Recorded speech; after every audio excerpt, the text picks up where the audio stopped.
With so many options, why choose Arizona State University? For me, the only online option was ASU because of the quality. Their faculty was really involved with their students and care about your personal journey. The dedication to my personal development from my professors, that's been extremely valuable to me. Earn your degree from the nation's most innovative university. Online. That's a degree better. Explore more than 300 undergraduate, graduate, and certificate programs at asuonline.asu.edu.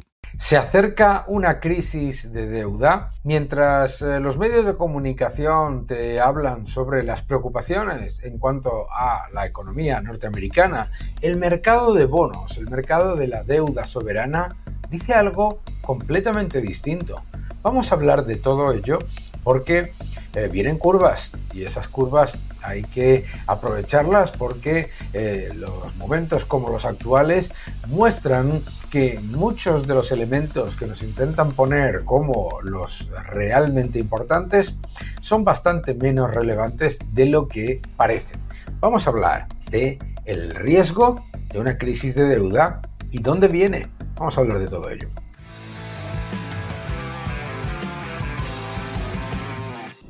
Hola a todos y bienvenidos a mi canal. Muchísimas gracias por suscribiros, gracias por dejar vuestros comentarios y gracias por darle un me gusta a este vídeo. Estamos a punto de llegar a los 400.000 suscriptores. Muchísimas gracias. Una crisis de deuda. ¿A que no has escuchado nada sobre esto? Mientras en el mundo los medios de comunicación se centran constantemente en dar una imagen negativa sobre Estados Unidos, los datos económicos que recibimos día a día nos reflejan elementos significativamente diferentes a esto que leéis probablemente todos los días en periódicos y en medios financieros. Curiosamente, la noticia más importante en el mercado financiero en los últimos meses no son los aranceles de Trump o las políticas de Donald Trump, sino el desastre que está ocurriendo a cámara lenta en los bonos de Alemania y de Japón. Atención, porque los bonos europeos, los bonos soberanos europeos están perdiendo su posición como activo de reserva en el mundo. La venta masiva de bonos europeos es un factor muy relevante. Acompañadme y lo vemos. Primero, si vemos en lo que llevamos de año, los bonos de Estados Unidos, de hecho, se han fortalecido a lo largo de lo que es el año. Es decir, la rentabilidad exigida al bono ha bajado. La economía de Estados Unidos, el gobierno de Estados Unidos se financia a tipos más bajos. Ha mejorado la posición. Y sin embargo, fíjate, en el caso de lo que es Alemania, una brutal subida de la rentabilidad exigida ante la amenaza que supone el aumento brutal de lo que es el gasto público y lo que va a ser el gasto en defensa, etcétera. El aumento de riesgos financieros es significativo y eso se ha llevado a los bonos de los países europeos por detrás. Si vemos la caída de precio y por lo tanto la subida de rentabilidad exigida de los bonos de Holanda, de España, de Francia, etcétera, también es muy relevante. Conviene también acordarse de los bonos de Japón. Japón, ese país que aparentemente es un mar de estabilidad, etcétera, como se ha dedicado al inflacionismo y se ha dedicado a poner todavía mayores niveles de gasto público y mayor nivel de deuda, etcétera, ahora tiene inflación y riesgo de estancamiento, aumento brutal de lo que son las expectativas y de empeoramiento de la solvencia del Estado japonés y lo mismo que con Alemania, aumento de la rentabilidad exigida a sus bonos. Es decir, el Estado norteamericano, el Estado estadounidense, se está financiando más barato, el de Alemania, el de Japón, el de Francia, el de España, etcétera, se están financiando mucho más caros. Qué curioso, ¿eh? Eso no te lo dicen. Fíjate la curva.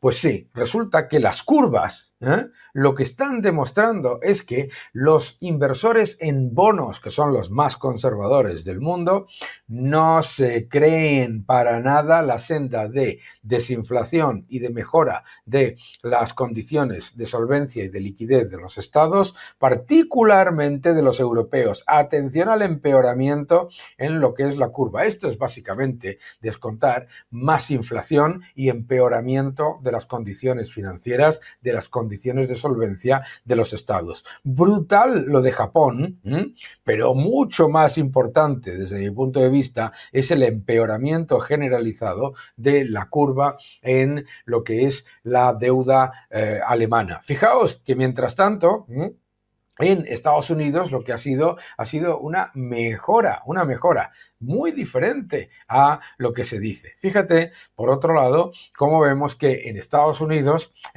los índices de impago, los índices de, pues de quiebras, como lo queráis llamar, están muy bajos, en el 3,98%. A mí me parece esta lección del mercado de bonos absolutamente esencial para entender lo que es un entorno que no nos está explicando para nada lo que dice los medios de comunicación o lo que dice la narrativa política. Mejora significativa, y además si lo vemos a más tiempo, vamos a verlo por ejemplo a un año, es mucho más evidente. Atención, atención a la bajada en lo que es la exigencia de bonos, de tipos exigidos a los bonos de Estados Unidos, ¿de acuerdo?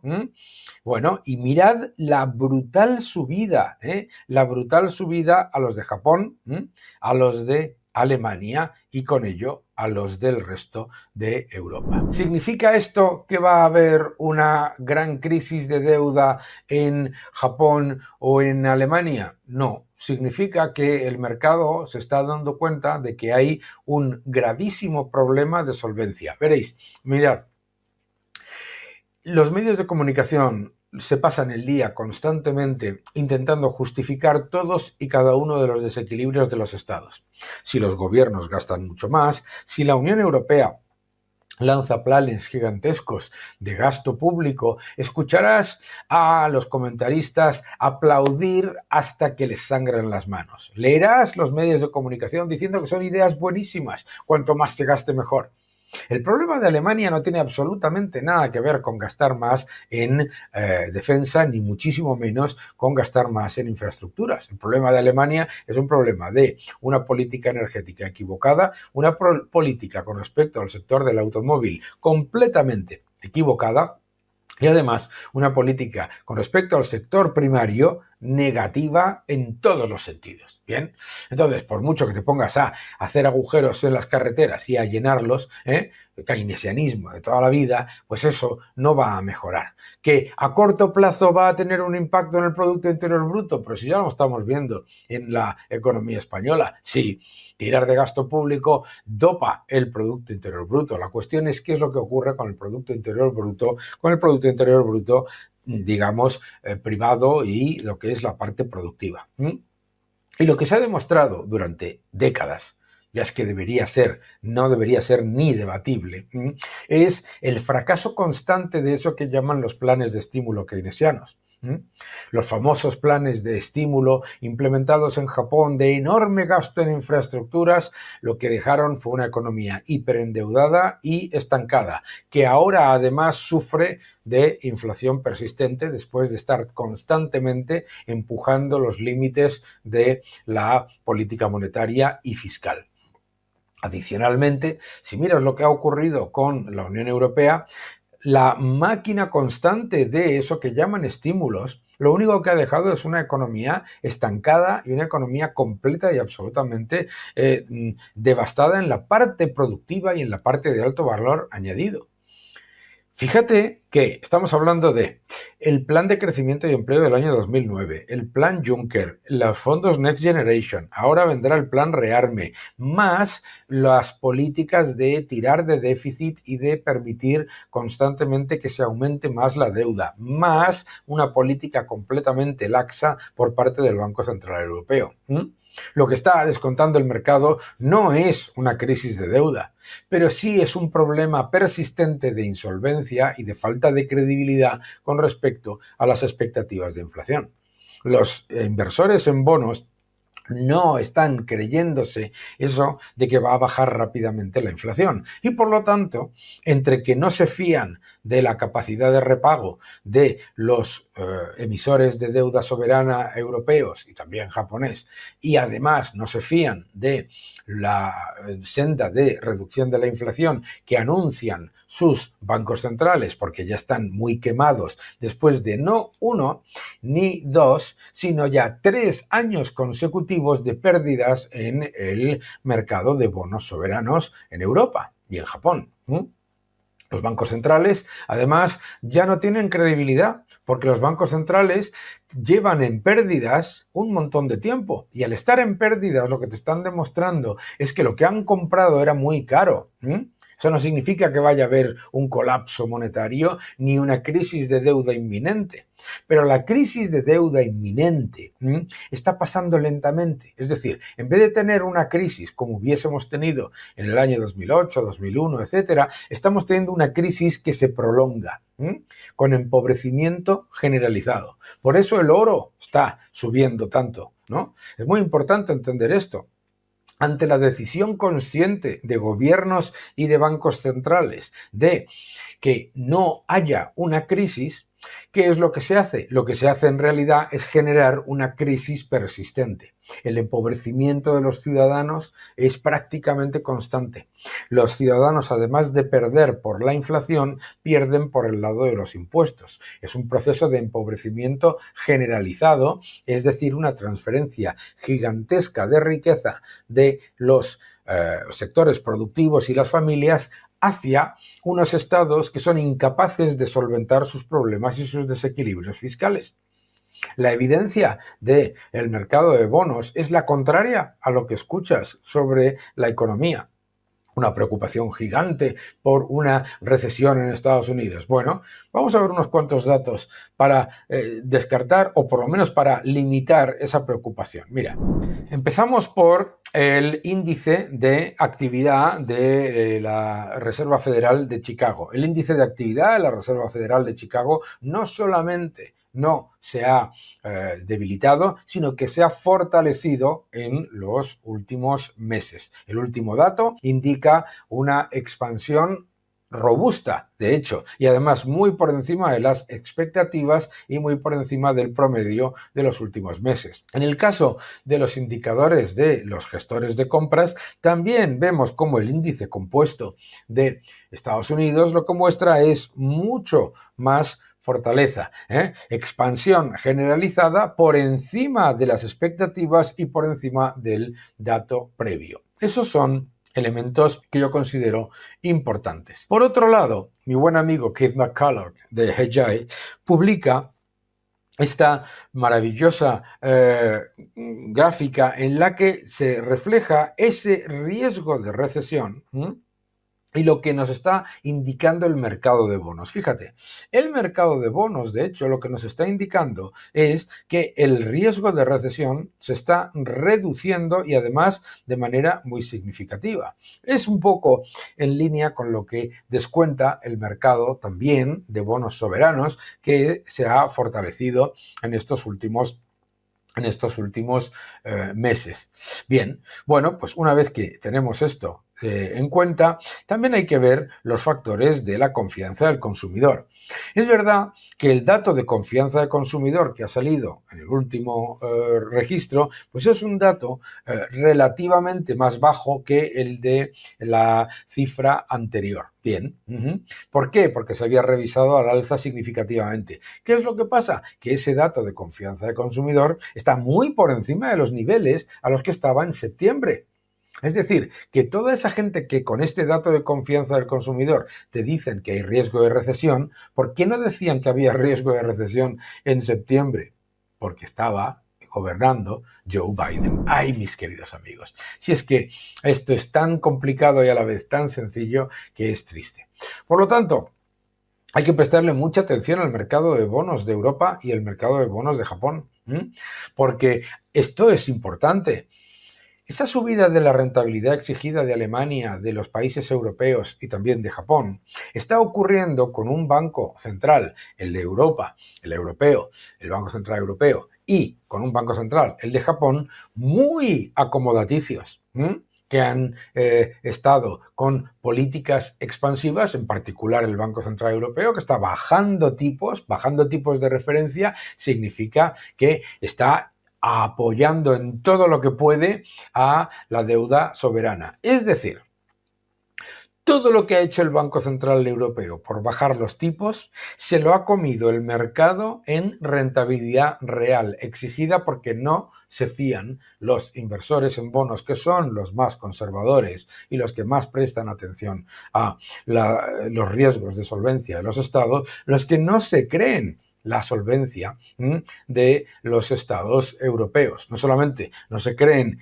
que vaya a haber una crisis, obviamente si pensasen que va a haber una crisis, lo que estarían es subiendo no esos niveles que son preocupantes, sino niveles muchísimo mayores. Entonces, primero, expectativa de crisis, no.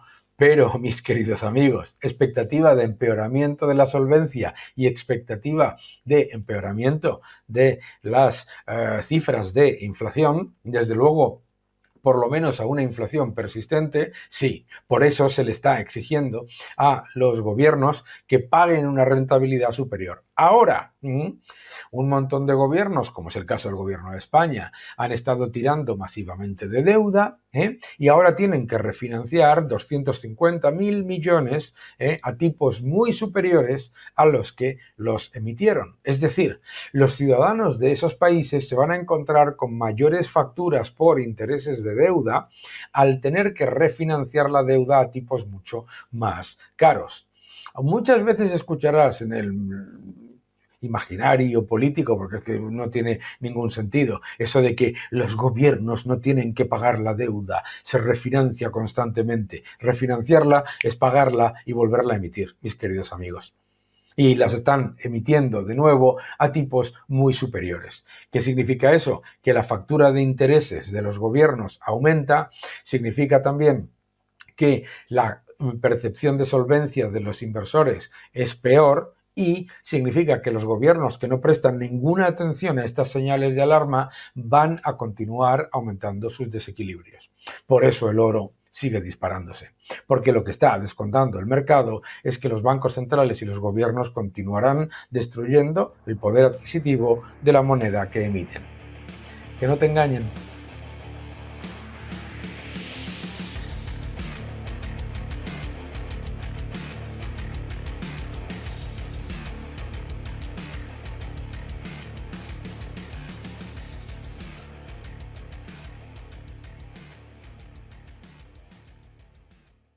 At Arizona State University, we've made online education better, smarter, and more personalized so you can go further in your aspiring field. I decided to pursue medicine once I realized that ASU did have the online program for biological sciences. You're still required to learn the same curriculum. You're still being tested on the same content that anyone would be tested on in person. The comprehensiveness of the program prepared me so well for medical school. Explore over 300 programs at asuonline.asu.edu.